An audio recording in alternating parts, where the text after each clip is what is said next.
his glorious example and tread with unfaltering steps this noble path until we too shall attain enlightenment. All Buddhas throughout space and time, all honored ones, bodhisattvas, mahasattvas, wisdom beyond wisdom, maha prajna paramita. Good evening. It feels like it has been a long time since I've given a talk. And I think it's probably because it's been a while since I've given a talk. So I'll just put that out there. Dharma talks often can have different flavors. They can be presented as a means of teaching. They can be presented as a means of bringing forward an aspect of the lineage.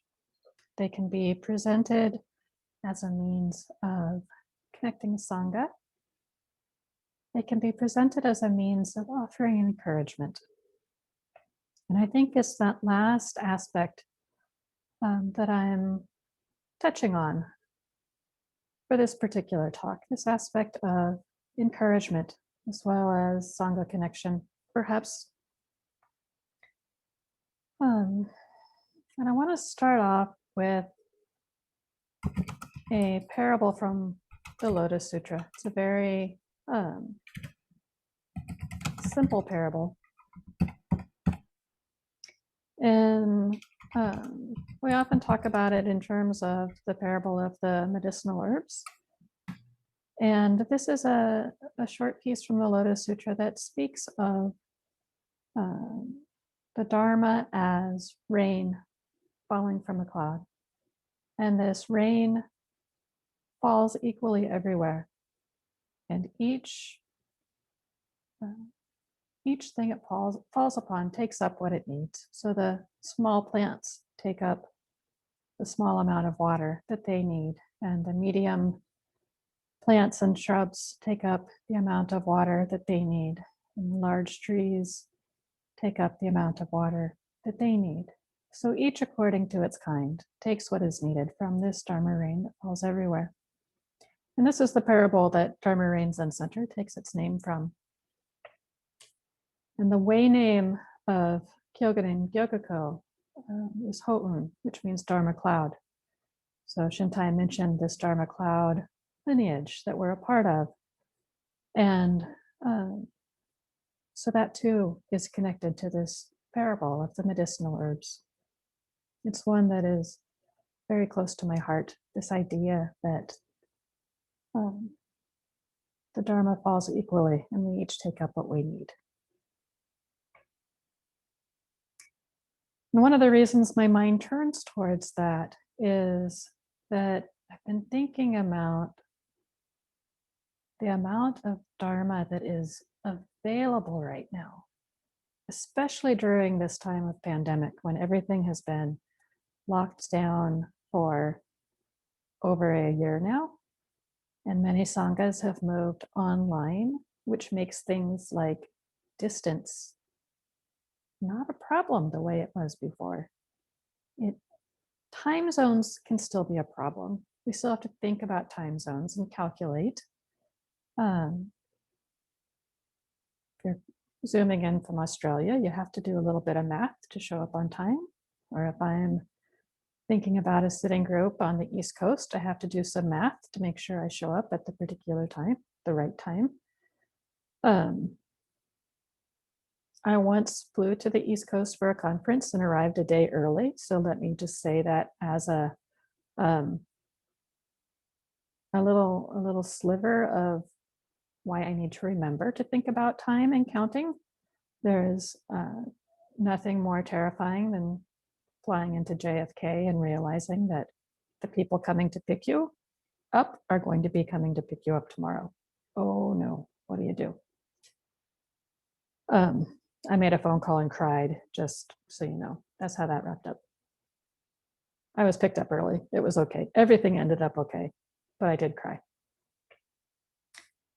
So right now we're saturated with Dharma, or at least the ability to connect with Dharma. And I love it. I think it's a great thing. And that'll show up later in this talk. So let me just put that down. One thing that I've noticed in my practice, my own personal practice. So for those of you who might not know me well, I've been in residence at Dharma Rain for over 15 years. I was ordained as a monastic and spent a great deal of time in residence, living in community, training in community. And that practice has a particular flavor. There's always people around. There's very little privacy. There's always the capacity to connect with Dharma. It's a very immersive experience. And right now I've stepped out of the temple for a year to do what's called clinical pastoral education. So training or working as a chaplain in a local hospital for a year. And so my days are spent with, a good portion of the day spent in direct patient care, and then a portion of the day spent in seminars and educational group dynamic stuff. And I've really noticed this year what it's like to not live in the temple. And I have a greater understanding of some of the struggles that all of you have talked about over the years in terms of practice, because I'm very much aware of I'm not in the temple. I have to create my own schedule. I have to decide what practice is right for me. I have to decide when I'm going to meditate, or how long I'm going to meditate for, or how often I'm going to meditate. I don't have that temple schedule to support me. And I got to say kudos for all of you for doing this. Sometimes it's not easy. So I'm noticing that aspect of simple engagement with practice, and how intimate that is, and how personal that is, and how individual that is. And yet we come together and practice as a group. Part of what I've been thinking about in wanting to come and present a talk is honing back into those foundations, honing back into those things that make our lineage, that make us, that make this Sangha. And so I come back to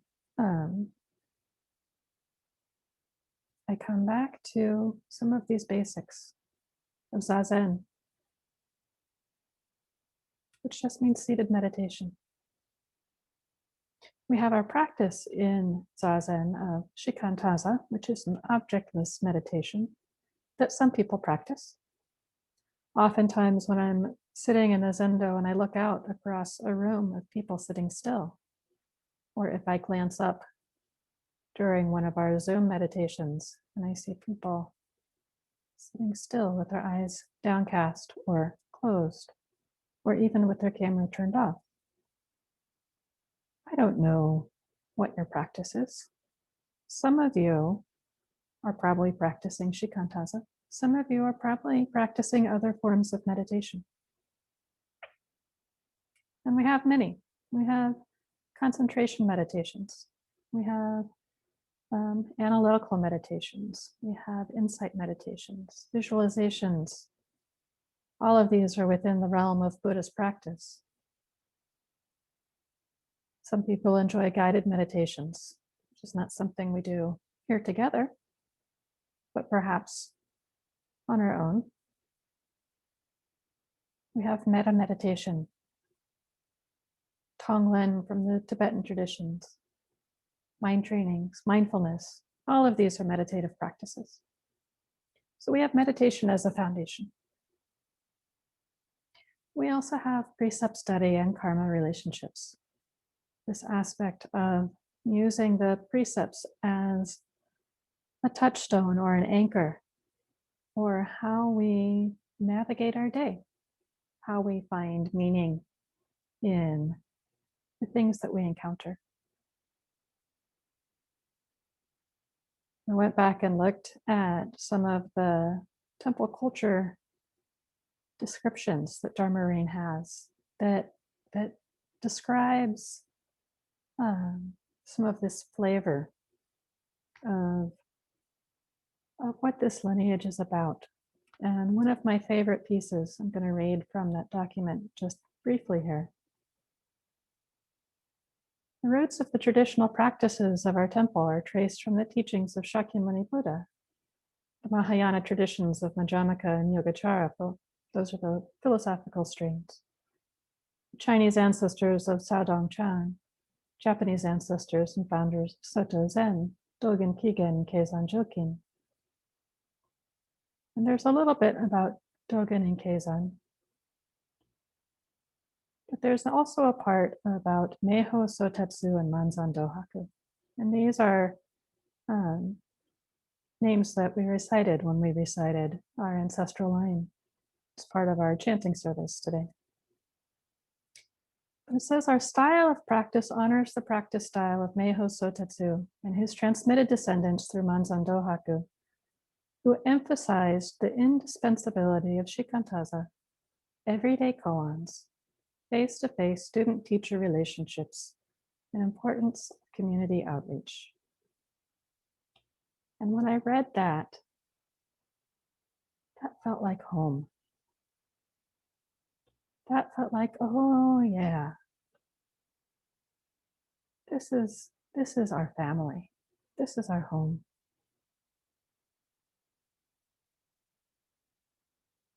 We also have other aspects of practice that we may pick up or put down. We have academic study, which might involve looking at history or scholarly works. There's been much academic analysis of Buddhism and Zen. We may have sutra study, practicing with the Buddhist scriptures, which may involve reflection or copying. I remember with fondness the sutra study we did with the Diamond Sutra a few summers ago, reading chapters together and then discussing, what does that phrase mean? What does this clause mean? Well, I think it's like this, and it might be like that.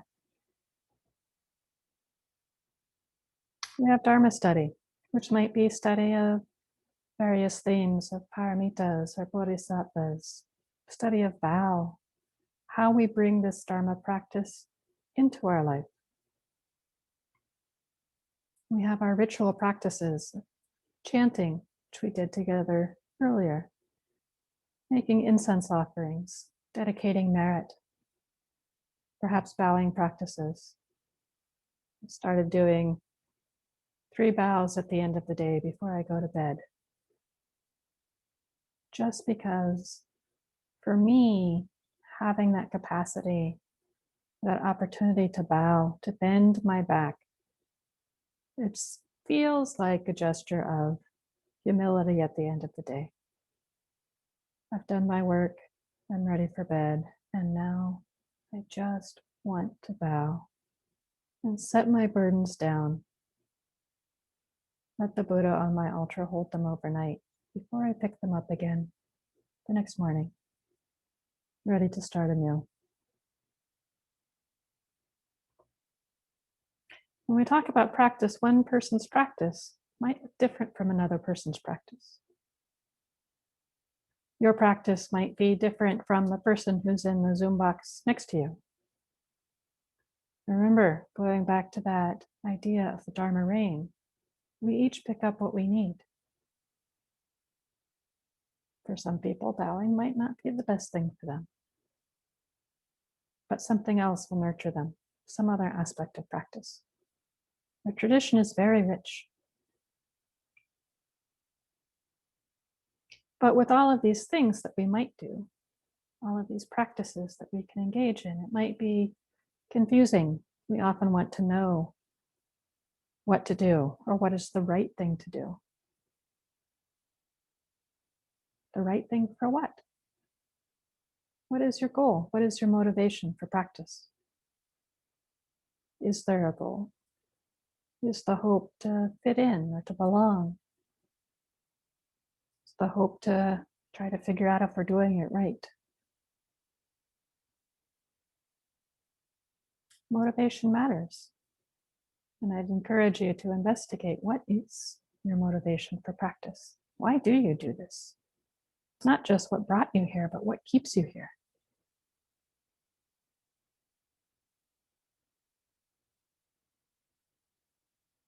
So once again, part of why I'm bringing this forward, this is an anchor for myself and for us together. But there's so many options. We are rich in Dharma opportunities. This Dharma rain has become a Dharma deluge, but that's okay. Because this flood doesn't destroy. This flood brings us closer. But if it seems overwhelming, if there's that sense of, there's so many sitting groups I can go to, how do I choose? There's so many books I could get, how do I choose? Well, come back to the basics. Rein it in just a little bit. Put some guidance on where that water flows. It's doable.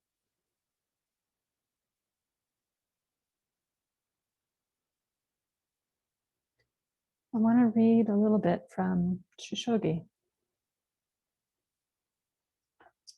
This is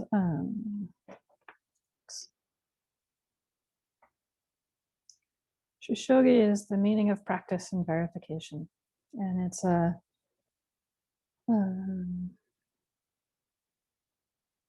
piece that was put together out of a bunch of Dogen's writings.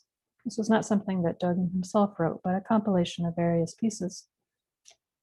And there's a piece here near the end that talks about the 4 kinds of wisdom that benefit living beings. These are giving, kind speech, beneficial deeds, and cooperation. And this is a part of Dogen's teaching that I come to time and again when I think of Sangha, connecting with Sangha.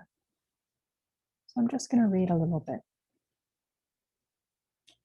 There are 4 kinds of wisdom that benefit living beings: giving, kind speech, beneficial deeds, cooperation. These are the practices of the vow of the Bodhisattva. Giving means not to covet. In principle, although nothing is truly one's own, this does not prevent us from giving. Do not disdain even a small offering. Its giving will surely bear fruit. Therefore, we should give even a line or a verse of Dharma, sowing good seeds for this life and other lives. We should give even a penny or a single blade of grass of resources, establishing good roots for this world and other worlds. The Dharma is a resource, and resources are the Dharma. Without coveting reward or thanks from others, we simply share our strength with them. Providing ferries and building bridges are also the perfection of giving. Earning a living and producing goods are fundamentally nothing other than giving. Kind speech means, when meeting living beings, to think kindly of them and offer them affectionate words. To speak with a feeling of tenderness toward living beings, as if they were one's own infant, is what is meant by kind speech. We should praise the virtuous and pity the virtueless. Kind speech is fundamental to mollifying one's enemies and fostering harmony among one's friends. Hearing kind speech to one's face brightens one's countenance and pleases one's heart. Hearing kind speech indirectly leaves a deep impression. We should realize that kind speech has the power to move the heavens. Beneficial deeds means to devise good ways of benefiting living beings, whether noble or humble. Those who encountered the trapped tortoise or the injured bird simply performed beneficial deeds for them without seeking their reward or thanks. The foolish believe that their own interests will suffer if they put the benefits of others first. This is not the case. Beneficial deeds are one, universally benefiting self and other. Cooperation means not to differentiate, to make no distinction between self and others. It is, for example, like the human Tathagata who was the same as other human beings. There is a way of understanding such that we identify others with ourselves and then identify ourselves with others. At such times, self and other are without boundaries. The ocean does not reject any water. This is cooperation. It is because of this that water collects and becomes an ocean. And Shishogi goes on a little further. But I just wanted to land on those 4 kinds of wisdom that benefit living beings. And like I said at the beginning, this talk came out of my own selfish need for Sangha and for connecting with Dharma as I go out into the hospital world and feel that sense of where is it that I find sustenance? What nurtures me? And again, putting my roots down, letting them find that Dharma rain that has fallen and soaked into the ground. And for me, taking up what I need. And that my hope for you is that you all take up what you need. And that you find sustenance and support from the Dharma, and from the Sangha, and from the Buddha. That's my talk. Happy for questions or comments or discussion. May you all be encouraged.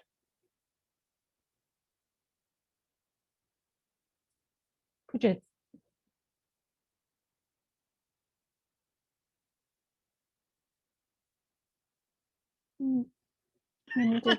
There you go. I was just wondering, I wrote that quote down as you spoke, the 4 types of wisdom. Could you put that in the chat? I was listening and didn't catch it all. Yeah, let me see if I can grab that really quick.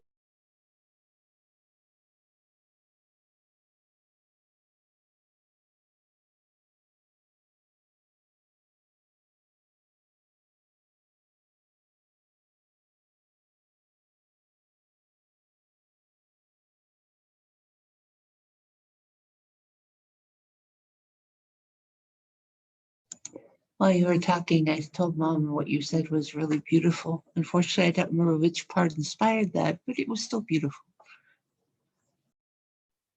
Thanks, Dixie. I don't know if that's the information you wanted, Bridget, but that's the condensed version.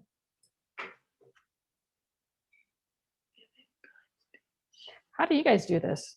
All of you who don't live in a temple day in and day out? Because honestly, it's a lot harder than I thought. Emily. I do find it really difficult. In fact, it's funny because yesterday I had a conversation with someone who I know, but on a relatively superficial level, but we had a really deep conversation. And it had been a long time since I had felt the safety and the comfort and the interest in the other person to have that deep conversation. And it fed my soul so much. And one of the things that he asked me was, well, he loves that type of exchange too, where you can speak deeply about your experience. And we were speaking specifically about you monitoring your mind, watching your mind. And he was asking me how I do it. And I was like, well, gosh, this is how part of how I do it right here. And part of it is with, pretty much anybody who will take the time to have a conversation with me about it. But it reminded me of a story that I had heard from a teacher a long time ago, who told me that about how they polish diamonds. And the way you polish diamonds is to put them in a tumbler with other diamonds and tumble them around. And that's how they polish each other. And that's, I think that's the way to do it. But it's just a matter of making the time to, get in the tumbler. That's also how we say that's how you clean potatoes. You put them in a bucket with other potatoes and knock them around. I kind of like Yeah. diamonds. Yeah. Yeah. Yeah, we need each other. Yeah. Whether we're formally in a sangha or whether we're talking about topics that have nothing to do with Dharma, we need each other, and we need to have those conversations where we feel seen and heard and can deeply appreciate each other. It's harder on Zoom. It's harder at a distance. It's harder when we have to schedule time. But I'm glad you had that chance to have that conversation. Yeah, me too. Yeah. Dharma for your soul or non-soul. Yeah, Emily, I really appreciate you saying that, because that's one of the things that I find that I have missed, and not necessarily because of, being sort of more isolated because of COVID, but just that I used to have an opportunity to have deep conversations, and I haven't had them, and I don't really have that many people that I know that want to have them. So it's nice to know that you do, but because they're really important, and some people don't need to go philosophize about a bunch of different things, and some people do. So thank you. And then to answer your question, Jyoshin, I think for me, we had a talk a while ago about, and it keeps coming up, about there's different ways to meditate, maybe walking, maybe you don't have to just always sit. And that for me has been sort of freeing, because I find that if I do a variety of meditations, like sometimes I'm walking, sometimes I'm just in, free throwing paint on a piece of paper and not caring what happens. I mean, so for me, whatever helps me get into that state, maybe that Dharma rain state where I'm trying to figure out what from the rain I can grab. But for me, I like that, because it's hard for me to sit still for half an hour. And so sometimes I do, but sometimes I don't. But I've allowed myself that I can get in that state of mind in a variety of ways. So that's very helpful for me. Yay. Thanks for sharing that, Trish.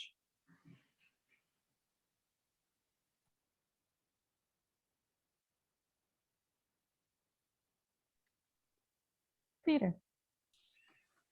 Yeah, I was thinking this morning, I was going out for a morning walk. Oh, it's thunder outside. There's a little bit of synchronicity, I suppose. But I was thinking it never rains, but it falls, which is sort of, might sound really silly, but it's true. But when I think about Buddhist practice, I mean, I always thought, going back to my 20s, like, it was really, you sort of, in your mind, it's that you can't have a practice unless you commit to being in a monastery or an ashram or who knows. And the fact that you can actually have a practice and be in the community and still connect like this, I mean, it's the best of all worlds. Yeah. It's really special. And yet it's also pretty everyday. It's got those mundane qualities of human connection, as well as the deep esoteric qualities of human connection. Yeah. I love that Buddhist practice brings us back to what is it to embrace this life? What is it to dive into this day and see what's there? And to meet it with that sense of a middle way path of not indulging, but also not being so ascetic and confined and rigid that all the color seeps out of the world.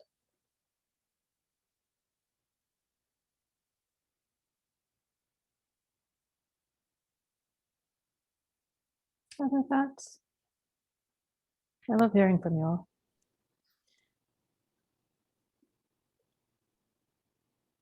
Do I need to raise my hand? I don't know how this works anymore. I'm like physically raising my Like- hand, looking for the button at the same time. Nancy unmuted. Shintai's raising a hand. Bonnie's got it, the hand thing up. Chaos ensues. I'll just unmute myself. I don't, yeah, sorry. I didn't know how to raise my hand either, and I had to hunt around for that, and I found it too. So anyway, yeah, I just think that's a great question, Jyoshin. And I kind of, in many ways, I envy that you had the structure. That would be amazing to almost have the structure of temple life, to be able to, I don't know, that would be kind of a cool experience, because I never really thought about the fact that I really do kind of have to make a point of kind of structuring my day so I can for sure meditate. Like meditation, zazen is like the that's kind of the thing that anchors me, and I do it try to do it every morning, and if I don't do it, I notice, and I notice because of the whole that diamond metaphor is brilliant, because I work with people, I work with the public, and I, like my interactions with the public are either, they can be good interactions or they can be bad interactions, or, but I've really noticed how I interact with them, and how the interactions kind of change me too, because I can choose to, like, I've kind of through this practice of Buddhism, just my Buddhist practice and sitting and all this and the precepts, I've kind of made it a practice of choosing, like, to be kind to people, choosing to be kind to, like, whoever's standing right in front of me, and that's been really interesting to do. And so, yeah, it's you just, I don't know, I guess I just have to be very what's the word, I have to really pay attention, I guess, to my practice, I guess is a good way of saying that. Yeah, but choosing to be kind to that person in front of you, even if you're having a bad day. That's what Dogen's talking about. That's that generosity. That's kind speech. Yeah. So one of the things, especially during the last year, but being two people retired in one home is kind of like living in a temple. I mean, you've got practice all day long. Did I say that well? Did he react right? Did he, there's just, it's being mindful all the time, or at least trying to be. And we both have our separate practice in two different rooms in the morning. We always do that.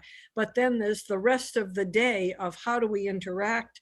How do we treat each other? How do we, whatever we're doing is practice. And mindfulness, I mean, there's nothing like, I mean, it's as close to being in a temple with a community, just being two people in a home, especially when you can't go anywhere. So, it's wonderful. I feel like I've grown so much in this last year. That's beautiful to hear. Thank you for sharing that. And you got a thumbs up from Bob while you were speaking. Yeah, I'm glad you have that. Go ahead, Joe. Jyoshin, speaking of kind speech, I think that's one of the hardest things that there's been for me, because I've grown up speaking my mind. Mm, And I'll tell it like it is. And sometimes I do hurt people. mhm. So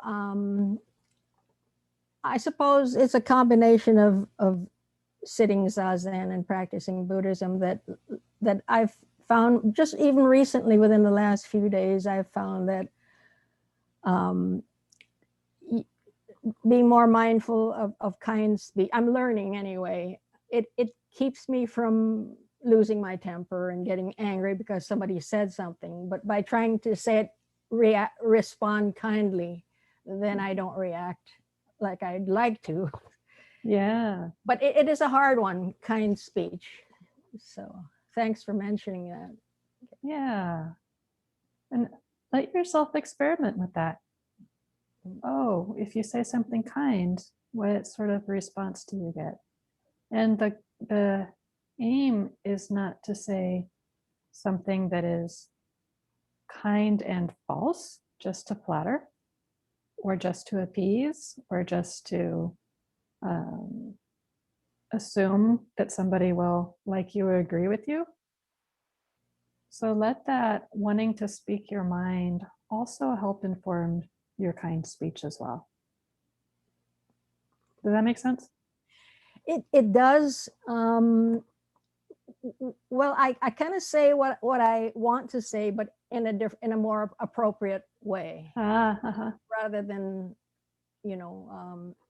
being offensive. There's Yeah. different ways to say things, tactics. Thank you. Yes. Thank you for your practice. Thanks. Shintai, what were you going to say?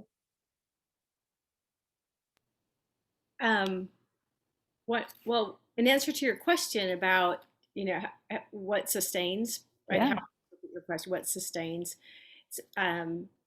Listening to your talk, and what that reminded me of is like from my very first start of practice, there's just been something almost magical about sitting with a group that fuels my daily effort. Even if it's just once a week with the group, there's something somehow that really keeps me going. And I'm not even sure, what the magical quality, but it works on Zoom for me too. So, but it's really important for me to sit with other people in one form or another. When I first started and I, got introduced to how to sit, and I just thought, great, I'm just going to do that at home. That's, I'll just do that. And it was just so hard to keep it going. So for me, that's one of the magical ingredients.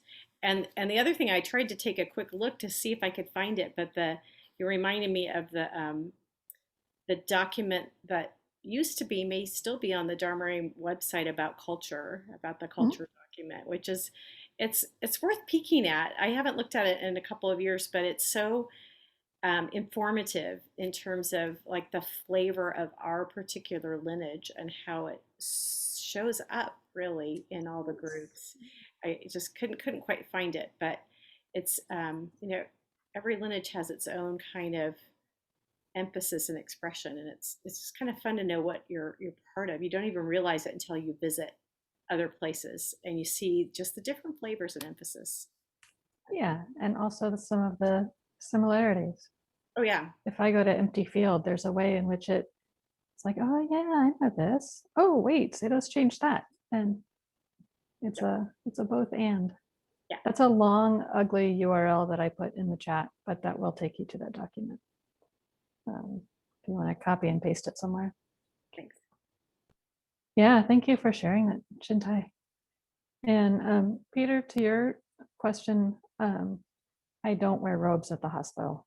I actually wear right now, I started off just wearing business casual clothes because my educator suggested that I just try it while I was getting used to picking up the role of a chaplain. And then after 3 months of that, she let me start experimenting, showing up as a Buddhist clergy, I would say. And so I just started wearing my samawe, my monk's clothes, work clothes. And it's enough that people know I'm something different without having the sleeves that catch on doorknobs and are kind of hard to fit into an isolation gown. So some way works. Penny, we got 1 minute left. Well, I just wanted to say that I'm sorry I missed your talk because I was with my grandchildren, but it makes me really appreciate, what people have commented. And I'm hoping, can I get that on the website, the talk? It was It's recorded. recorded. Okay, but it makes me very grateful for AA as well, because there we get to see the same people, and some of our conversations get in depth when we're one-on-one.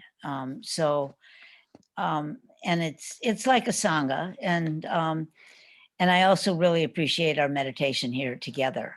And sorry I missed it. I'm glad you had a chance to see your grandkids. Yeah. Yeah, and I'm sure somebody will get the talk up on the website at some point. Okay, good. Yeah. Sounds good. It sounds like a good talk. Keiko, you had unmuted for a second. Did you have a? Well, just in 10 seconds, I was going to talk about, for me, the importance of the discipline. Just the plain old discipline, just making that structure. I think Monty kind of alluded to that too. That just and the times when I don't want to do it are usually the most important times to do it. So that can be challenging when you're on your own. And so I try really hard to make a structure for myself because I'm not a very disciplined person. So, and then Sangha wise, the roles that I play here are mostly helpful for me, just getting me here. The times when I would rather watch TV, or just be a slob, I have to show up, and I'm always glad that I did. So I couldn't do that without you guys. So for me, discipline is key. Yeah, it's a good part of practice. Yeah, thank you. Thank you for sharing that. And I just want to say thank you for all of you for showing up to support each other and to support me. I enjoy seeing all of you. The universe is the boundless sky. Just as the lotus is not wetted by the water that surrounds it, the mind is immaculate and beyond the dust. Let us bow to the highest Lord. All Buddhas throughout space and time, all honored ones, bodhisattvas, mahasattvas, wisdom beyond wisdom, Maha Prajna Paramita. I hope you all have a good night tonight. Feel free to unmute and say hi or good night or all that good stuff. Thanks, Jyoshin. Thank you. Thank you. Thank you, Lexi. Good night. Good night. Good night. Good night. Thanks for hosting, Lexi. Yes, Lexi, thank you. Yes, thank you. Thank you, Jyoshin.